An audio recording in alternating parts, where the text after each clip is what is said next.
Hey guys, welcome to the Liberal Hive Mind. We've got some leftist media nonsense to dismantle here. Joe Biden's supposed miraculous comeback, his clearly amazing State of the Union address,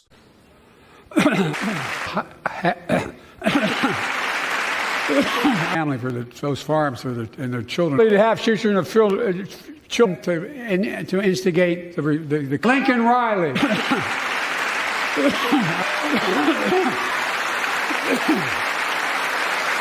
Oh wow, such history. And of course, following this speech, the media, acting as it always does, essentially an extension of the Joe Biden re-election campaign. Ooh, the greatest speech ever. Joe Biden's the best. All in all, a strong speech from President Biden. I've been to a whole lot of these speeches, but I was so excited by how Biden presented himself and what he said. The speech showed that America is strong and Biden is strong. He was filled with focus and enthusiasm for doing the things he truly believes in, helping the middle class, making America strong. And the contrast with Trump, who wants to give in to Putin, Trump, and he said it directly without mentioning Trump's name, who lied about the election. When he mentioned lying about the election, you should have seen the Republicans' faces in the room. They all looked down, they were sullen.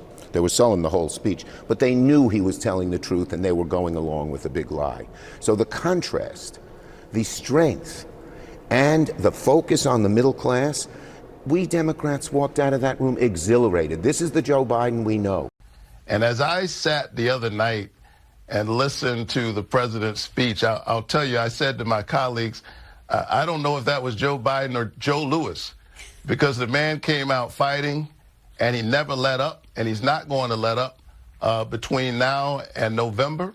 I think that grabbing the room by, he started with World War II and the Civil War and rooted the threat facing our country from my predecessor in those two, epic battles. And then he quoted Ronald Reagan. It was like a punch in the face to every Republican in the room, and that's how it started. So, of course, they've attempted to set the narrative, and following this, the question I think a lot of us are asking is it working? Well, as expected, as predicted, Joe Biden's dark Brandon rebranding didn't exactly sell. Let me show you guys exactly what I mean by that. We got some stuff to get into, so let's roll the tape. All right, so let's head to the polls. You remember this from yesterday's video. Democrats rejoicing on Twitter, all posting this Newsmax article. Joe Biden suddenly winning in the polls. Oh my, the post-State of the Union bump. That's what they were suggesting. Except no, not at all. That article was pointing to a couple polls that had Joe Biden up by 1 or 2 points from 2 weeks ago that still showed him losing in some of the most important states. But now a follow-up. We've had 2 presidential polls released with survey dates of March 8th to March 10th, which is the 3 days following Joe Biden's speech. In other words, we have the data to see if Joe Biden's getting a big bump here. And well, let's just say Democrats probably best if you close your eyes. Trigger warning before we get into the data. All right, so first we have the morning consult with 6,300 registered voters. Big sample sizes on these 2 polls. I'm assuming they did that to try to get the best gauge after Joe Biden's speech. Well, with those over 6,000 surveyed, they find Donald Trump ahead nationally by +1. Again, not ahead in battleground states specifically, but ahead nationally. And well, what's special about this morning consult poll is that it's actually an update from an early March poll that they conducted where they showed Joe Biden with a +1 lead. In other words, it's the exact same poll that Democrats were celebrating as supposedly suddenly showing Donald Trump ahead post-State of the Union. In that Newsweek article, it's the same poll except they revised after the speech showing Trump gaining +1, technically +2, over Biden in that time period with the same amount of registered voters surveyed. Even with the whole media apparatus working to get these shots, working to get that theater shot of Joe Biden interacting with all the Democrats, oohing and eyeing, shaking his hand, congratulating him after the State of the Union. Come on now. Good job. Great job. Great job. Be lively. That was a sermon tonight. Good job on the morning. Thank you. Thank you. You did good. It was amazing. You did a good job. You were right on. Yeah, you were on fire. You were on fire. President, great job tonight. Thank you, man.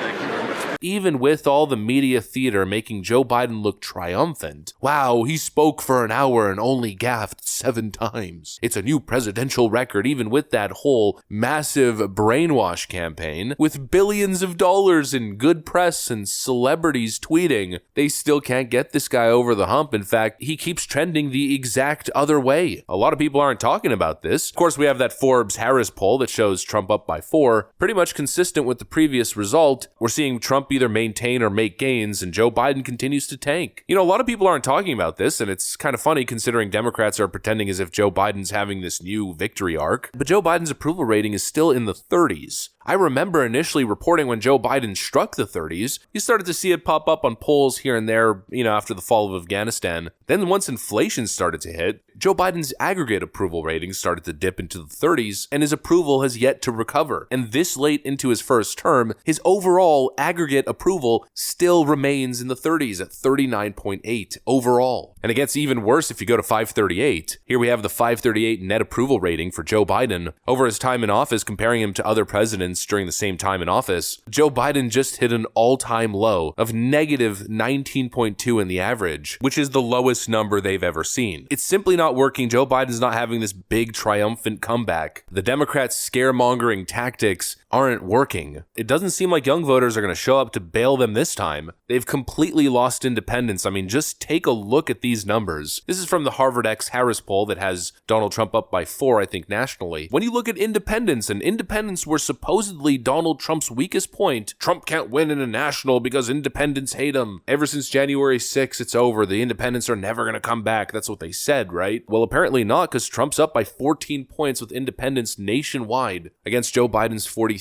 At the end of the day, it comes to issues. The question is, are the policies working? If you just want to keep it simple, then you could just look at this. We have registered voters by gender, race, ethnicity, and age. The question is, have Biden's policies helped you personally, or have Trump's policies helped you personally? No matter what age group, what race, what ethnicity, the data heavily skews towards Donald Trump. And they called him the racist, sexist, evil, bigoted man that was going to come after minorities and women. Turns out that wasn't the case. Turns out people are realizing it. Democrats are getting desperate. They want so badly to turn this thing around, but every time they try, full-on U-turns, like turning the vehicle around, is kind of tough for Joe. He's an old man, and this ends up being the result every time. Yet again, another crash. Democrats tried. They tried so desperately to manifest this one, to create this narrative, but it's not showing up in the polls, not at all. In fact, it seems as though Democrats are more underwater than they ever really were. Joe Biden, supposedly, according to the data, is down 14 points with independents nationally. And that's after his supposed historic State of the Union speech. Crash and burn. Anyways, that's pretty much what I got for you guys. Hopefully you enjoyed it. If you did, make sure to leave a like and possibly subscribe. Thanks for watching, and I'll see you on the next one.